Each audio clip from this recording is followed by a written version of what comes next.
सुंदरगढ़ एक छोटा सा गांव था, लेकिन उसकी रातें कभी शांत नहीं होती थीं।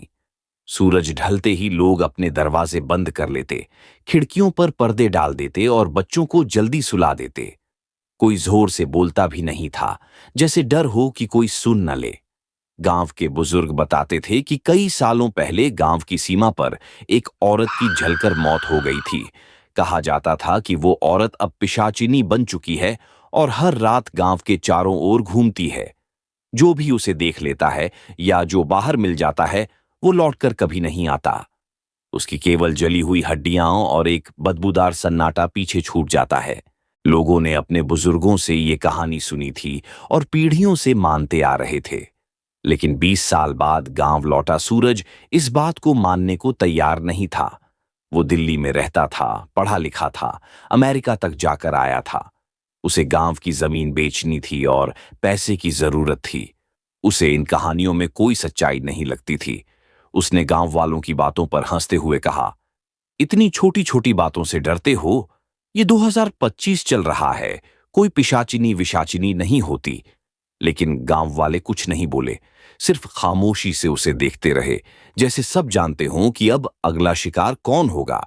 उसी रात सूरज गांव के उस पुराने कुएं के पास गया, जो अब सूखा पड़ा था और जिसके पास कोई नहीं जाता था। वो वहीं बैठकर मोबाइल चला रहा था। उसने कुछ वीडियो बनाए, सेल्फी ली और मजाक में कहा, देखो, मैं यहां बैठा हूं, कोई पिशाचिनी नहीं आई। लेकिन जैसे ही घड़ी ने रात के 12 बजाए, हवा अचानक थम गई। चारों ओर सन्नाटा छा गया। दूर कहीं कुत्ते भौंकने लगे और फिर एकदम से चुप हो गए। सूरज ने जब मोबाइल की स्क्रीन पर देखा तो पीछे कुछ हिलता दिखाई दिया। उसने पलट कर देखा, वहां कोई नहीं था। फिर अचानक किसी ने उसके कंधे पर हाथ रखा। उसने घबराकर पीछे देखा। एक औरत खड़ी थी। उसका शरीर आधा जला हुआ था, बाल बिखरे हुए थे और आंखें खून की तरह लाल थीं।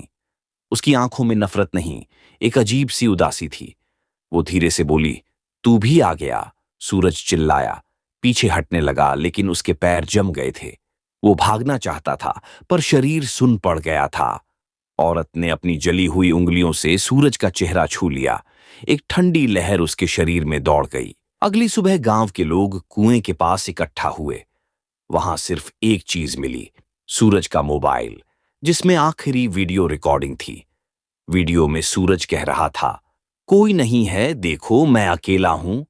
फिर अचानक कैमरे की स्क्रीन पर एक चेहरा आता है और स्क्रीन ब्लैक हो जाती है। गांव वालों ने मोबाइल जला दिया और सूरज का नाम किसी ने फिर नहीं लिया। आज भी अगर आप सुंदरगढ़ गांव जाएं और रात में उस पुराने कुएं के पास खड़े हों, तो हो सकता है आपको एक धीमी सी आवाज सुनाई दे, तू भी आ गया। अगर आपको हमारी कहानी पसंद आई हो तो चैनल को लाइक और सब्सक्राइब करना न भूलें।